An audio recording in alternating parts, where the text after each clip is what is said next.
Hey everybody, welcome to Tools of the Trade, our Saturday afternoon, evening live stream. And our topic today is music and mood. So while we wait to see if a few more people might join us, I thought I'll do a little bit of an intro because we've got a lot of new members this week. It's the last week of the free trial.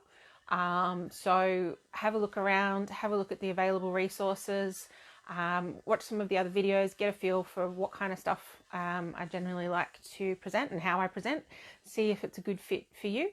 And I'm hoping today's will be a bit of fun. But for those who don't know me, my name's Danielle Graber. I'm a clinical psychologist and an animal assisted therapist. I work with kids, teens, adults, couples. I want to do some training in family therapy moving forward because I really enjoy working sort of a little bit more systemically. I am the founder and director of 12 Point Psychology in Ferntree Gully. We have 13 mental health clinicians who work with us, and at the moment about 2,000 clients. I supervise a lot as part of my role as director, and supervision is something that I've always enjoyed. The more time that I spent working with early career psychs and social workers and counsellors, the more I realised there was just, especially when you're starting out, there's a real need for, but what do I do? Like when I'm sitting in the room with the client, hi Christine, when I'm sitting in the room with the client, what do I actually do? And I think especially when you are starting out, you really want some guides. You want a toolbox. You want something that you can go to, especially if the session isn't necessarily going to plan, that you can sort of pull from and say, let's try this. And that's what today's is really about as well. Something quite different. It's definitely not something that's going to sit well with everybody. And like anything else, it's not suitable for every client. Not every client is going to like music or be into this. But for a lot of clients and for a lot of us, in terms of our self-care, this is a really, really, really useful thing to have in your toolbox and to just have a go at. I have yet to find a client really who objects if you say, I've just read about this thing, or it was just found about this particular technique we could try. Let's give it a go in session today and see how it works. If you're upfront about the fact that it's a new technique or process for you as well, most clients are totally fine with that. Obviously pick your clients, but yeah. So it's just on fade out now, but that was my go-to happy song. Yaz, The Only Way Is Up. I love that song. And yes, it does show my age, but I don't care. So before I was a psychologist, I was a medical scientist. I worked in labs.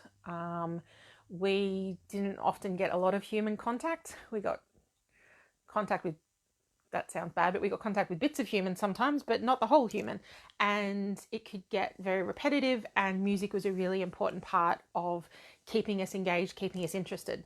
Before that, I was a dance instructor, as shocking as that may be now, but I was. And I started as a dance instructor when I was 16. So some of the people that I was instructing were older than I was. And I learned very, very quickly the power that music had to make a class go well or not so well, especially with the younger kids. Bananarama always overhyped them. You could not get them back on track to save your life. Michael Jackson makes them focus really, really well. We won't get into that now. I don't actually use Michael Jackson anymore, but at the time it was a good. Yes, oh yeah, see, you always new and exciting things to learn about me, Megan. Hey. Yes, Bananarama, Deathly. Michael Jackson was really, really good at the time to get kids focused. Kim Wilde, really good to get kids to focus. I don't know why. But depending on the song, I don't think Material Girl ever goes out of fashion, but that's just me. Madonna, you had to be careful. Sometimes Madonna seemed to make them a bit cheeky. But I very, very, very quickly learnt that depending on what music was playing, would quite often determine how the class would end up running, and how much of the time I'd spend actually instructing and how much of the time I would spend just chasing after a bunch of kids in leotards. Older kids, not just the little ones too.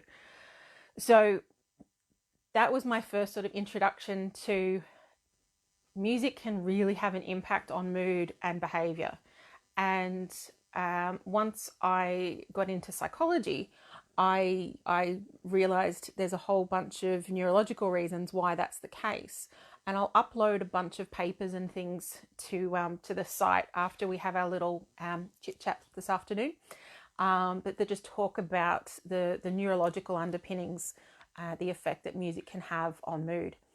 And that's really what I want to do with this group. So I will come on and I'll do these live streams and I'll present to you a particular topic or strategy or just something that I like to do with clients and supervisees and for myself sometimes to break things up a little bit, and then give you the evidence base for that particular intervention that you can look into at your own time, at your own pace, and yeah.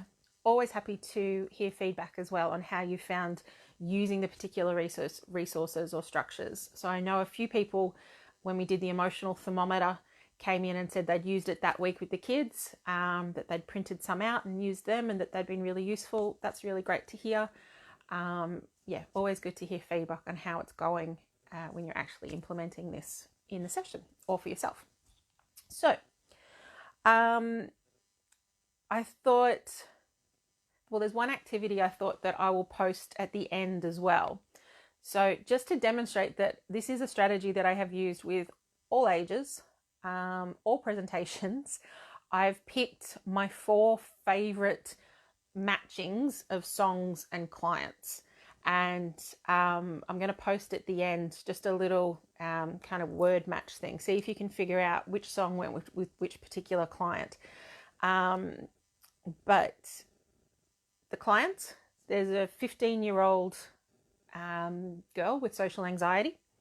There's a 70-year-old woman with chronic pain. There's a 40-year-old depressed male client and a 10-year-old with emetophobia or fear of vomiting and other anxieties. So I'm going to post that later with what their favorite songs were. The songs, out of curiosity, to pick from will be Wake Me Up Before You Go Go, We Will Rock You. These are a few of my favourite things from Sound of Music. Hey, Kelly. And Sin Wagon by the Dixie Chicks. So an eclectic group, but it's one of the things that I love using about this technique, because it's not just about the type of music that I like to listen to pick me up or calm me down. You get introduced to so many different songs and genres and types. It gives you such interesting insight into the client and their backstory and it's like most of the tools and stuff that I will present here. There's no hard and fast way of using this either. So I'm just going to give you a couple of examples of how I use this type of music therapy with my clients. And with myself. So part of Tools of the Trade is not just giving you tools to use clinically with your clients, but tools that you can use for yourself to help prevent burnout, and just, keep life a bit fun and interesting, because I think in this sort of work we really, really need that sometimes. So something that I've done that works really, really well with kids and teenagers in particular, but I've done with adults as well, is creating a pick-me-up and a calm-me-down playlist. In the old days, I used to burn these onto CDs for them. I'm not old enough, I've never had to do it on actual audio tape, but I did used to do it on CDs and then USBs, but now most of the time they just make their own playlist on iTunes or iMusic or Spotify or something like that. So we just come up with the songs together. What are the songs that really make you feel good? What are the songs that when you hear them, when they come on, you can't help but tap your feet, you can't help but sing along to yourself, even if you're in the middle of a supermarket? What are the songs that you can't help but smile when you think about? So we try and come up with those lists. Those sessions can be quite fun and can be quite a lot of, oh, that song about that thing with that guy who does the thing. Can stretch the imagination sometimes, but are always really fun sessions, and a lot of laughter is quite often generated that way, which I think is always a really positive thing in the session. So coming up with a pick me up playlist, and if they're having trouble coming up with the songs, my question at the moment is, so what song would you want playing if Ellen was about to interview you? You're about to walk out on the set at the Ellen DeGeneres show. Twitch is going to play something.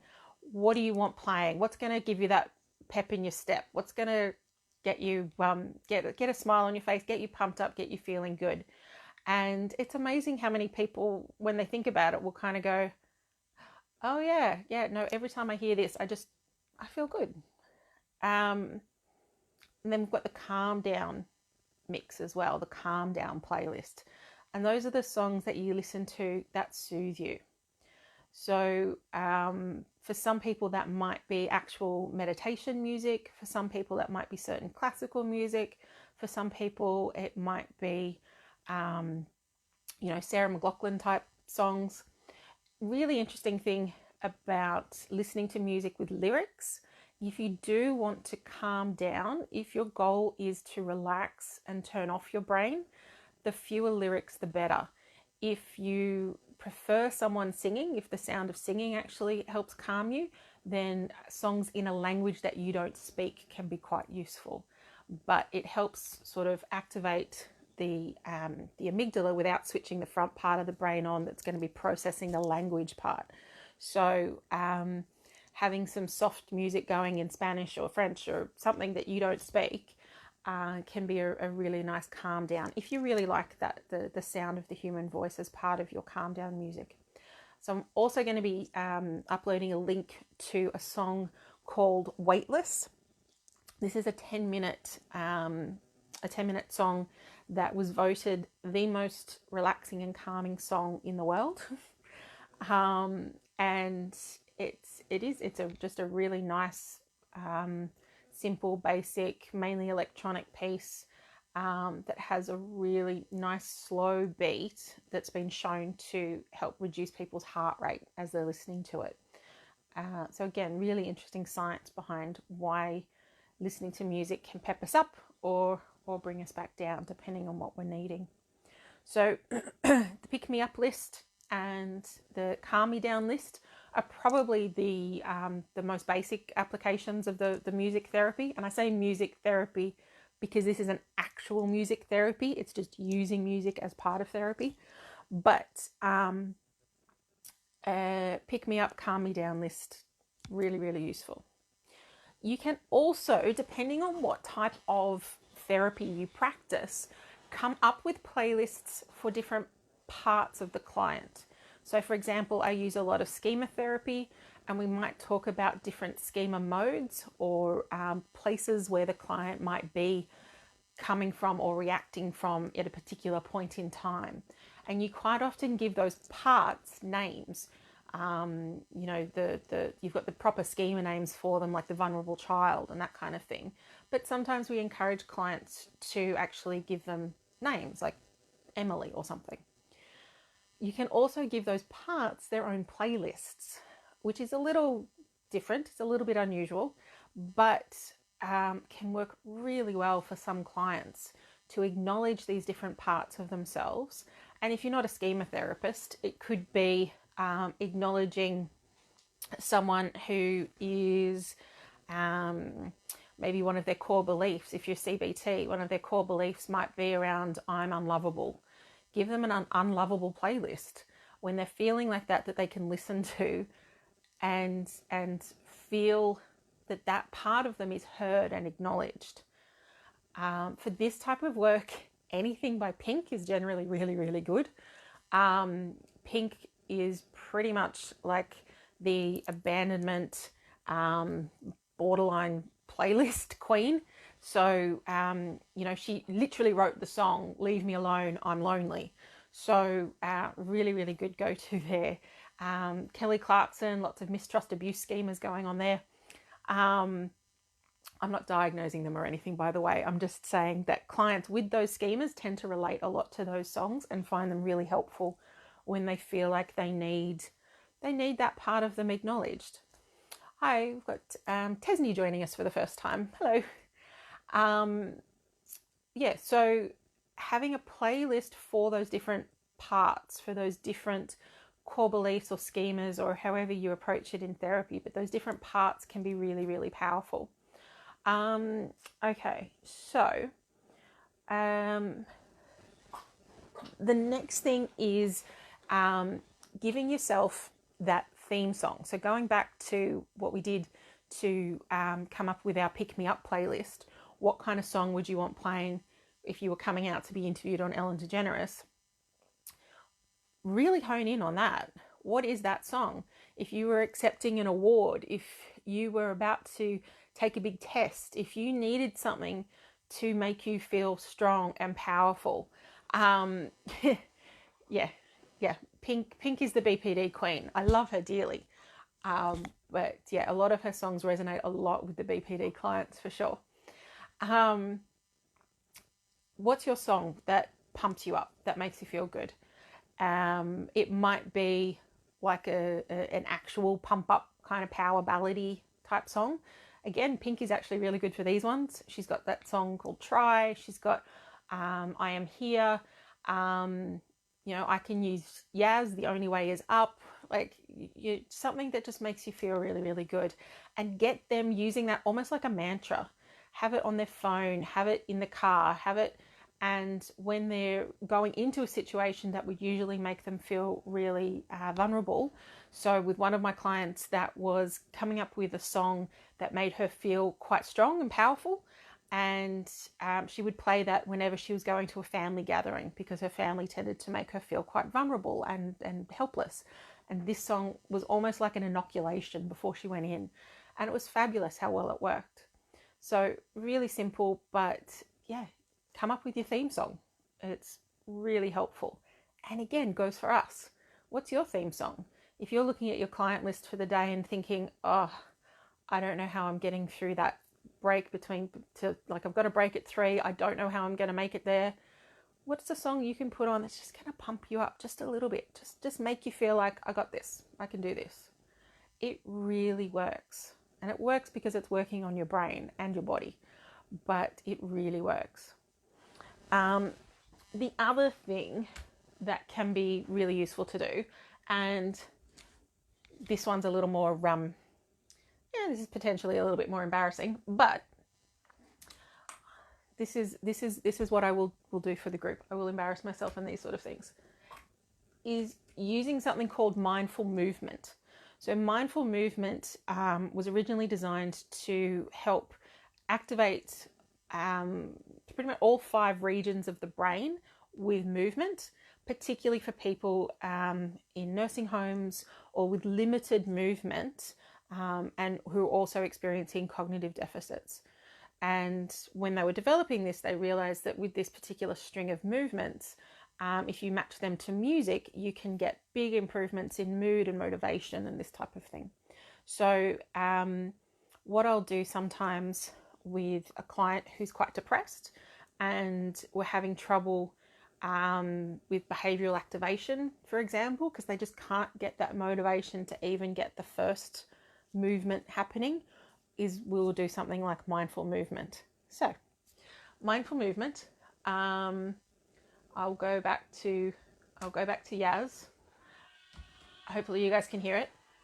There's 23 different exercises you can do as part of mindful movement. I'm just going to show you one of them because it's simple and it's quite effective, and I think I can actually show you on the camera without getting too embarrassing. But I do these with clients as well, and I get them to do it in the session. And it again, even with someone who's really flat and really depressed, it can be so engaging, and just giving them that almost like a break from their affect is really nice to see. So this is mindful spelling, and I'm just going to use my fingers to start with. So you get them to come up with a word, and they spell that word in the air in time to the music, if they can. All right. Anything else?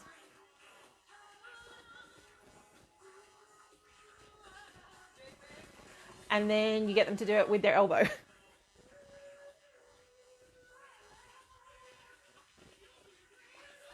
And then maybe you get them to do it with their shoulder.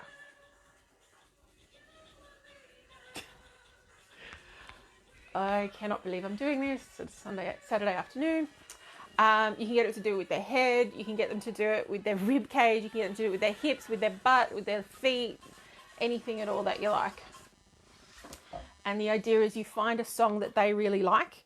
And you may have lost some people from me doing that. But you find a song that they really, really like and get them doing that mindful movement to that song. And it's something that you maybe just get them to do for the length of the song. For someone who's really, really depressed, the idea of getting up and walking around the block for 10 minutes might seem like too much. But if you can put the song on and spell your dog's name in the air for the length of the song, that's doable, that's manageable, and really does have a really positive impact on mood. All right, so we've talked about creating the playlists, the pick me up and the calm me down. We've talked about the theme song, and we've talked about using mindful movement. Okay, so I think that's probably, that's probably enough for us to cover today. Just have a think about over the next couple of days how you might incorporate music into your sessions. You don't need much. I either use my my little laptop, or I've got my little iPod Nano, and there are so many different ways. We've only touched on 2 of them there. Megan said about a young teen client who refuses any strategies except for listening to music. Yeah.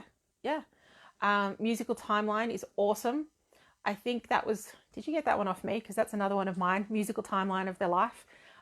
Picking a song that goes with a particular age, so what's the song that defines you at 20? What's the song that defined you when you were 10? What was the song that you used to drive your parents nuts singing or listening to when you were 6? Okay, that was off me. This is good. Different playlists for different moods. Yes, absolutely. One of the chosen songs for one family member was, yeah, that's fair enough. But it is amazing how much you can get them to engage. I've got one client who refused to do mindfulness, but I got her to turn her iPod all the way down so that you can barely hear it. And she's got a strain to listen to it. And that's how she goes to sleep. And she's so happy to tell me, I told you I didn't need mindfulness. But she's kind of doing it. Because you've got to really, really listen hard to pick out, say, can you listen and pick out the guitar in this song? Can you listen and pick out the piano in this song, or something like that? Who's doing backup? Can you listen to the harmony instead of the melody? All of these types of things that you can use. So yeah, really only limited by your imagination and what you feel comfortable doing. This is definitely not for everybody, not for every client, not for every clinician, but really, really good one if you do enjoy music. Thank you very much, Megan. And otherwise I will finish off. I thought I might finish with another personal story, just because the power of music can also be multi-generational. And then I will upload links to Weightless. I've uploaded that YouTube video of the 10-month-old listening to her mum sing, so you can see the power and the emotion that music has even on really, really young brains. Plus it's just adorable. And I'll upload those articles as well. So for, and one more week of the free access. If you're interested in learning more, hi Belinda, If you're interested in learning more about the subscription service, you can email me at 12points.psychology@gmail.com. That's 12points.psychology@gmail.com. I'll put this up on a post as well. And subscription will start from the 1st of September. Decided we'll start first day of spring. And it'll be $12 a month or $120 for 12 months. So yeah, I'll put more information up about that. And I thought I would just finish up one of the family legend stories in my family is my grandfather and my father were both mechanics and rally drivers, and they were very good drivers. And they prided themselves on being very, very good drivers, and they were very serious about it. Both of them only ever got 2 speeding tickets their entire life.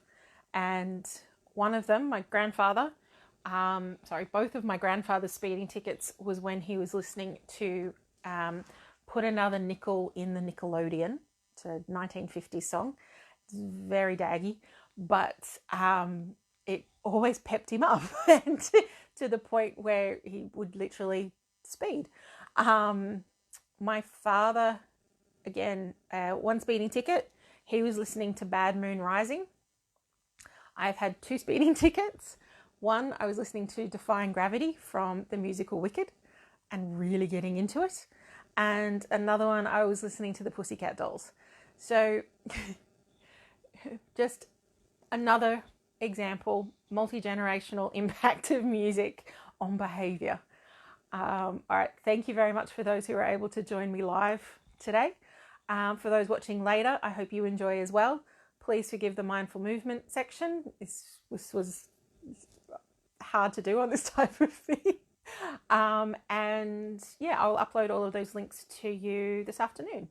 Have a fantastic weekend and enjoy whatever music you happen to be able to listen to tonight. Bye.